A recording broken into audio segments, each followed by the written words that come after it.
আয়ারল্যান্ডের অসাধারণ খেলা 20 ওভারে 181 রান 82 রানের টার্গেট বাংলাদেশের লগে দুর্দান্ত খেলাইছে আয়ারল্যান্ডে। এটা কোনো আসলে হওয়ার মতো না, অনেক ভালো খেলাইছে।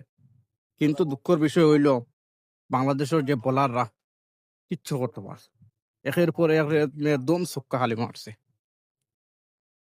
একমাত্র তাহিদ হৃদয় পরে আর কোনো ব্যাটারি দাঁড়াইতে পারছে না, একের পর এক উইকেট দিয়া গেছে। যেমন আমরা 10 রানও সাইড সাইডটা উইকেট নাই।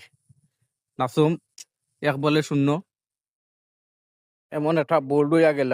রিশাদ বোল্ড 0 রান, 3 বলে 0 রান।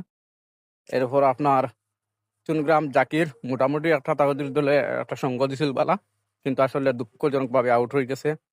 বাংলাদেশের এই অবস্থা। 48 বলে দরকার 111 রান, তখনই কিন্তু তহিদ হৃদয় আছে মাঠও, দুর্দান্ত খেলাইছিল। আরে তহিদ হৃদয় একটার পর একটা ভালো একটা বাউন্ডারি মারছিল, কিন্তু দুঃখজনকভাবে জাকির আলী 16 বলে 20 রান করে আউট। যার নিয়ে স্বপ্ন আছিল সাইফ হাসান, সেও কিচ্ছু করতে পারছে না। পারভেজ হাসান ইমন এও আউট। লিটন দাসও 3 বলে 1 রান করে আউট। ইংল্যান্ডের বোলারগুলো অসাধারণ বোলিং করছে, দেখার মতো বোলিং, কোনো সন্দেহজনক নাই। আয়ারল্যান্ডের যে ব্যাটসম্যানগুলো ধারাবাহিকভাবে রান